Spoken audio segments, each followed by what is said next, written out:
The most hated camera on the internet. It used to be the Canon M50, now it's definitely the brand new Canon EOS R. Has Canon really created a dud, or is this actually a pretty darn camera that has a few flaws? Let's find out. What's up everyone, I'm the Everyday Dad, and if I can figure it out, you can figure it out. So to be quite frank, I am super excited to be making this video. I've been playing around with the EOS R for the past few days, and I love making initial impressions video, especially when the camera has a flip screen. They make life so much easier. The Canon EOS R is the brand new first attempt at a full frame mirrorless camera from world-leading DSLR maker Canon. This isn't their first attempt at a mirrorless camera by any stretch of the imagination. They do have their EFM mount, and that is the basis of a few of my favorite cameras, like the previously mentioned M50. But it is their first attempt at what the internet clearly thinks is the standard these days, a view I do not share, which is a full frame mirrorless camera. And how did they do it their first attempt? Well, it's complicated. If you've seen this channel at any point in the last few months, you know that I'm not really a fanboy of any one particular camera company. I've used Sony, Canon, Panasonic, all sorts of cameras, and I like gear that just works. It doesn't work, then I like it. Does it not work? Well then I don't care how good the image is, I'm just not gonna deal with it. But before we get too far into the video, however, I do wanna thank my friends over at B&H Photo for sending me this camera to check out. If you'd like to get one of your very own, and you might, I do think there's a niche out there that the EOS R is perfect for, there will be links in the description below. And another very important disclaimer for this type of video, I am not a professional photographer, nor am I a professional videographer. I make home videos and these YouTube videos, so please, don't set my comments on fire, please. I mean, I guess have a little bit of fun. Okay, now that that's out of the way, let's dig our way into this huge beast of a camera. The EOS R has a 30.3 megapixel full frame CMOS sensor. It comes equipped with the Digic 8 image processor. Brand new on the EOS R is Canon's RF style of lens mount, which they say will allow for a new type of modern lens. You can also get an adapter to fit your older EF lenses as well if you're already very heavily invested into Canon. Most excitedly for online content creators is the inclusion of Canon's class-leading dual pixel autofocus with a billion, well not exactly a billion, but it's close enough for horseshoes, autofocus points. It's actually like 5,000. On the back is the second most excitedly thing for the online content creator, and that is the 3.15 tiny inch fully articulating touchscreen. For video recording, it can record up to 4K 30 frames per second at either an all-eye compression or the lighter IPB codec. One of the negatives that we'll talk about later is if you want to do over 60 frames per second of slow motion, your only option is 720p at 120 frames per second, which is a seriously limiting part of this camera. And it can record through HDMI 4K 222 10-bit, 422 10-bit. So if you have a recorder like the Ninja 5 that we're recording on right now, you can get even more out of this. Physically, it's a huge camera. While the mirrorless revolution, see what I did there, EOS R, was supposed to bring us smaller cameras with the same or better level of quality, Canon said, what? No thanks, we like big cameras, and we cannot lie. Honestly, I think it feels great in the hand. Prior to the EOS R, my favorite camera to hold was the Panasonic GH5, and this is really close and might be better once I've used it a little bit longer. On the top of the EOS R, you'll get an array of dials, knobs, and buttons, in addition to the new LCD top screen. I will say I personally prefer the other camera manufacturer's method of having certain modes up on top, and while you can customize these and they feel great, I do think it could be better. I'd prefer like a dedicated video mode dial. On the left side, you'll see the accessory ports, which include a 3.5 inch microphone in, a headphone jack, a remote port, USB-C, and a mini, not micro, HDMI port. I like the bigger HDMI ports. On the right side holds a pretty big negative of the EOS R, and that's the single SD card slot. That's not a big deal for me personally, as I use a recorder with all of my footage, so it's saved straight to a hard drive. But for somebody, this could be a deal breaker, but for me, not as big a deal. Finally, we're onto the back where we've got more buttons and the new touch bar. The touch bar can be customized to change different settings inside of the camera depending on how you swipe it or tap it or swipe tab, whatever. Frankly, I don't like this. I wish they just put another darn dial on here. This is the thing that I like least about the EOS R. This thing, I can't even get it to work properly. It's not a very good function. And the big boy on the back of the camera is the fully articulating touchscreen. I wish I could say that in every single camera video I make, but I cannot. Sadness.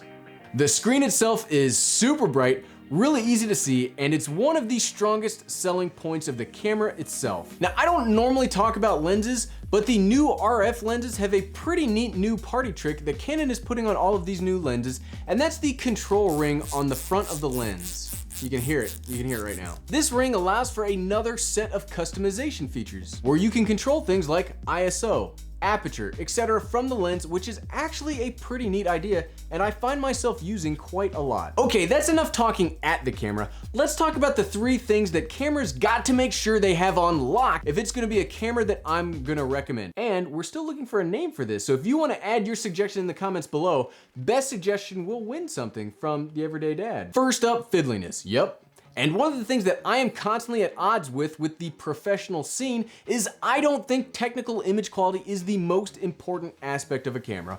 It's not? No. What is most important to me is how much fiddling do I have to do with this tool to make it give a good enough image for me. That is huge, huge in this age of aggressive and unforgiving algorithms. Not all of us have crews or editors or people helping us. It could just be one person going out somewhere to make a video in front of the camera, and that's it. And if the camera will slow them down, that is a huge shame and is not something I would want to recommend. The EOS R thankfully has most of the things I look for in an online content creator camera. It's got a great fully articulating touchscreen. When combined with the control ring, allows for the ability to quickly and accurately change settings while in front of the camera. That is so hugely important. Another big boon against fiddliness is the dual pixel autofocus. I mean, there really isn't much to say here. Canon has the best autofocus system currently on the market, and everybody else, Sony included, is still just trying to keep up with it. The only really complaint I have about the ease of use on the EOS R is, like I mentioned, the knobs and dials aren't set up like other cameras, so it will take you some time how to efficiently switch back and forth from photo to video mode. It is kind of a pain to have to hit the mode button, hit the switch on the screen, switch it over to video, then going like that. That is the only weakness of the fiddliness category. Next up, ecosystem.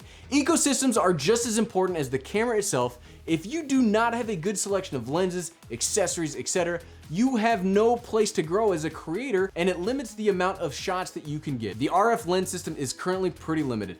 They only have a few lenses getting ready to ship. They're not even shipping right now. Even this 24-105 f4 kit lens you can't just buy by itself. So it is going to be a long time until the RF lens selection is complete. One of the nice things, however, is Canon introduced several adapters to make sure your EF lenses will work with the EOS R. The one that I am most excited about personally, and something that could make this little, comparatively speaking of course, guy even better, and that is the ND filter adapter, which will put an ND filter between the sensor and the lens, negating the need for a screw-on ND on the front of the lens here. That's actually the thing that I'm most excited about the whole darn camera system. It kind of turns this into like a mini cinema camera. So if you want to make the most of the EOS R, you will probably need to get the adapter for the time being. For the next couple of years, you will be adapting EF lenses onto the EOS R. And last, and most divisively, image quality. Again, I don't think technical image quality is the most important when your main source of content distribution goes out to people that will watch it in 140p from the bathroom. You just need good enough image quality, and even then, I think the image coming out of the EOS R is fantastic. I've seen lots of complaints about softness in the footage, and if you'd like to see a very detailed comparison of the A7 III footage and the EOS R footage, check out one of my favorite camera channels, Kinotika. I'll leave a link in the description to their video on the subject. They'll take you more in depth on the sharpness of the image itself.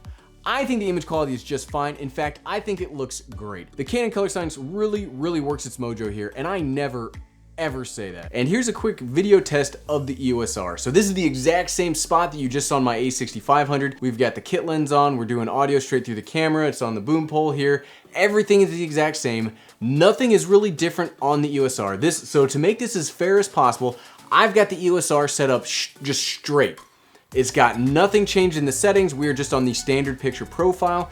Everything's the exact same, except I had to bump the lighting up because this is an f4 lens as opposed to an f1.4 lens, you know, a little different. So this is the image quality, and I think it is amazing. I cannot overstate how good the image looks just straight out of this camera. I have to fiddle with the picture setting on my A6500 to make it look good. I don't have to do anything to this picture to make it look fantastic, and it really does look fantastic. Hark!